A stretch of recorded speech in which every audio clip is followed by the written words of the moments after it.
悪童と呼ばれる男のタトゥーに込められた意味。サッカー界の悪童として知られるズラタン・イブラヒモビッチ。スウェーデン史上最高の選手と評される彼だが、その大きな体に破天荒な行動や言動、暴力的な振る舞いから彼を恐れる選手は多く、チームメイトの頭を蹴ったり、喧嘩の仲裁に入るふりをして相手を平手打ちなど、他の問題児と呼ばれる選手がまるで可愛く見えてくるほどなのだ。だが彼の体には世界へ伝えたいメッセージが。他の選手とは明らかに様子が違うタトゥー。実はこれ、飢餓で苦しむ子供たちの実名を消えるタトゥーで刻んだもの。一度に50名以上名前が刻まれ、消えるたびに新しい名前が刻まれるのだ。彼らしい不器用なやり方だが、活躍するたびタトゥーが注目され、飢餓がなくなり、全身からタトゥーが消える日を願っているのだ。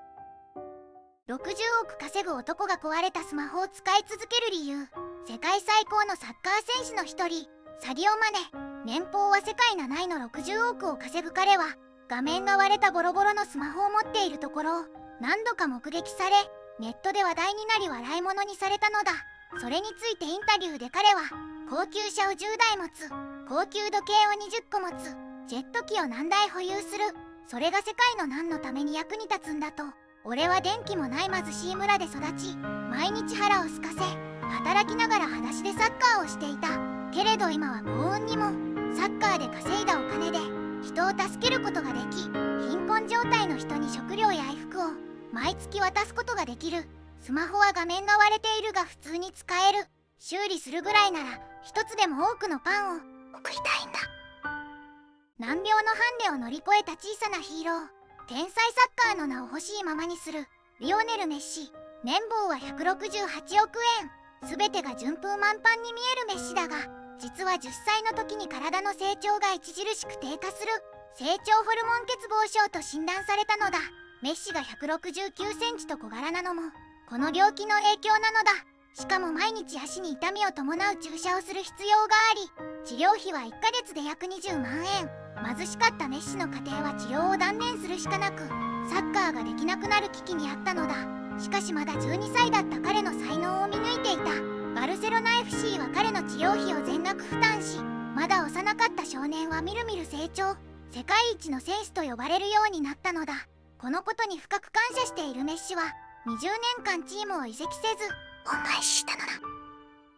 ロナウドと日本人の少年が起こした奇跡。2014年にロナウドがイベントで来日した時のこと。当時小学6年生の日本人の少年が憧れのロナウドの前でインタビューを実施。慣れないポルトガル語で、あなたと一緒にサッカーをプレーしたいです。そのぎこちない姿にクスクスと会場から笑いが起きたのだ。少年が緊張しながら一生懸命話す姿にロナウドは、なぜ笑うんだい、彼のポルトガル語はとても上手だよと笑った人たちへ向けて諭すように言い放ち、少年を守ったのだ。その12歳の少年は後に山梨学院高校へと進み、第99回高校サッカー選手権でなんと日本一を成し遂げることになる岩岡亮太。彼はロナウドのあの言葉がなければここまで来られていないと感謝しつつ、一緒にプレーする日を夢見て現在も頑張っているのだ。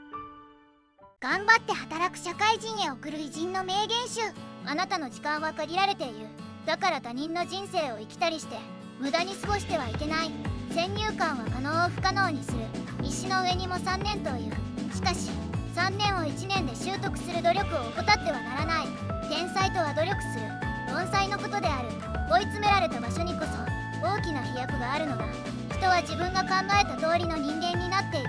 朝起きただけで偉い。自分を褒めてやれ。頭ではなく心に従ってください。壁は越えられる可能性がある人にしかやってこない。だから壁がある時はチャンスだと思っている。やらない理由を作る人が多いんですよね。あなたの話は信じてもらえないかもしれない。でもあなたの行動は誰もが信じるだろう。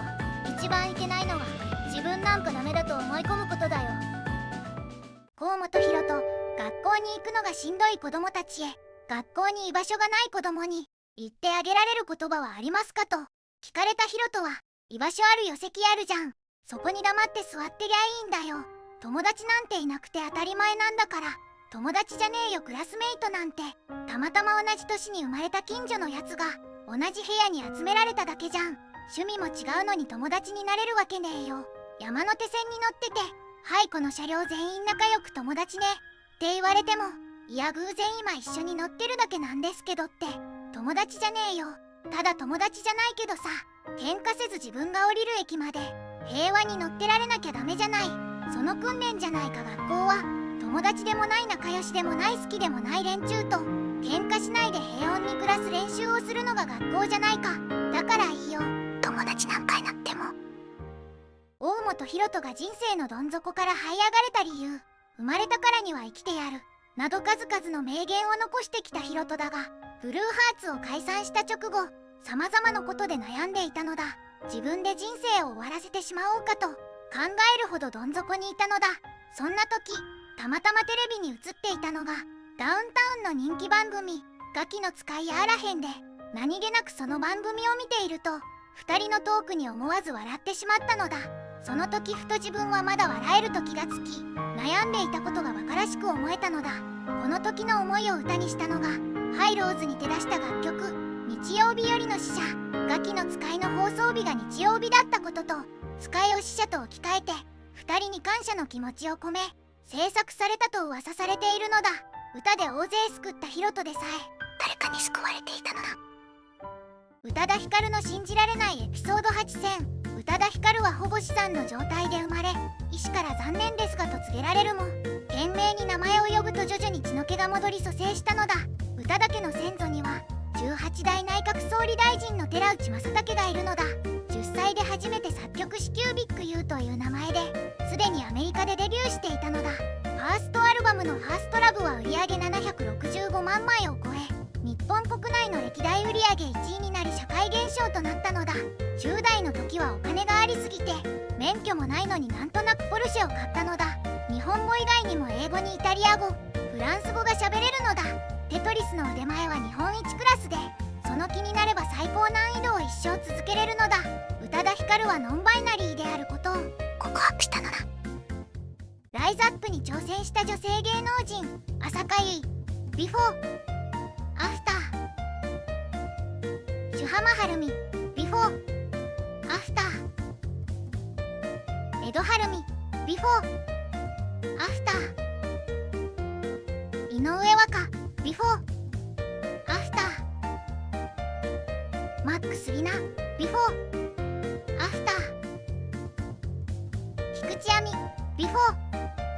アフター、佐藤瞳、ビフォー、アフター、大神泉、ビフォー、アフター、峯岸みなみ、ビフォー、アフター、ゆきぽよ、ビフォー、